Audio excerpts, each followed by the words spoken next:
Alright, welcome back to the channel after, what, 2 years or so?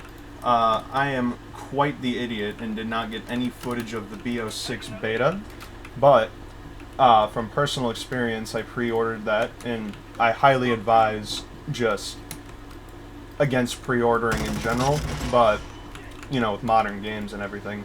But I'm happy to say that the bo6 beta was not fantastic by any means, but it was serviceable. It was what you would call a better version, an actually good version of Black Ops Cold War, because even with Omni movement, it plays pretty much the same as Cold War in a lot of ways. By the way, we're on Modern Warfare 2. You probably wouldn't be able to tell without anyone telling you. But, yeah, so Call of Duty Black Ops 6 is promising. Not the best, but it's promising. It's definitely better than Cold War ever was or could be. But, yeah, the Omni movement's pretty good. Sometimes it feels a little wonky, but it's a lot better hitboxes than dolphin diving in any of the Modern Warfares, like 2 and 3. Because with dolphin diving, you just felt like you were better off not doing it at all. Like, your hitbox would just extend if you did do it. I'm happy to say that it feels as though that's not the case with bo6. When you dolphin dive, it actually feels like, you know, your body is traveling with your camera and not the other way around. That your camera is traveling with your body, you know.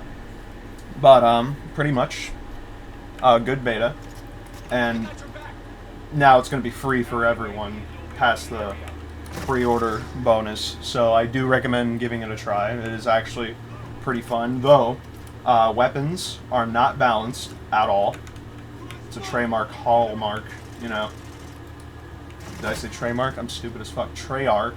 It's a Treyarch hallmark to not balance guns correctly, but this time they just felt like they weren't going to balance at all. Which, they're going for the fun aspect of it. Which, you know, I'm not necessarily against, because they burned bridges before, so they're just going completely arcadey with how the guns feel. And I'm not opposed to that, but they do need to nerf some guns, because the AK-74U SMG, whatever they called it, the Jackal PDW, you've probably seen how destructive that thing is. It is gross, like actually gross how that gun is allowed to exist. But the AK-M4, they feel like the CSGO AK-M4 where they just dominate the game. But every gun besides that does feel a little bit viable, besides the really odd choice of the M4 LMG conversion kit bullshit that they got going on with the only LMG in the whole beta. That's a weird choice they made. But that's the only gun that does not work. Like, every other gun feels like it will do damage. That one is just garbage and does not work. But yeah, bo6 beta, definitely worth trying for everyone when it's free. Which, when I'm recording this, it is the 4th, so on the 5th it will be free. So by tomorrow, I'll be hopping back on it, because I was dropping some nasty bombs. I think I had a TDM game where I was like 40-2, just something absolutely disgusting, right? But those first few games, if you haven't played a Treyarch game in a while, you're gonna get steamrolled the first few games, because every gun besides the Jackal takes like 12 hits to kill anyone, so half your mag is gonna go to killing one person, so keep that in mind. The one shotgun option felt incredibly inconsistent, yet strong at the same time. I know that sounds contradictory, but if you played with it, you would know what I mean. It is, it's pretty weird. But yeah, bo6, looking to be better than previous, and definitely better than bo4 and Cold War, but that's not hard to beat. Score streaks were all pretty tame. There wasn't one that was like OP at all. And the weapons, they all felt or not the weapons, sorry, the perks, that's the word. The perks felt really fun to use, actually, and combining them all of the same class for specialist makes sense.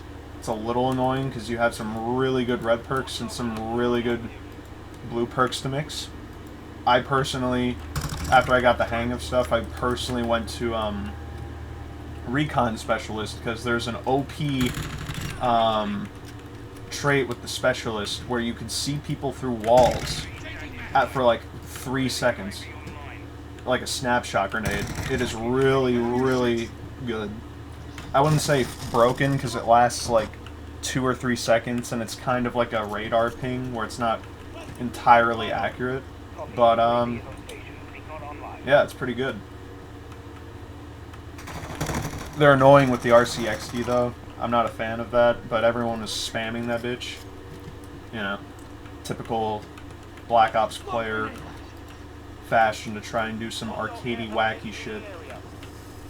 They are tryhards though. Like everyone that plays that game, or everyone that I was playing against, were the most tryhards you've ever seen.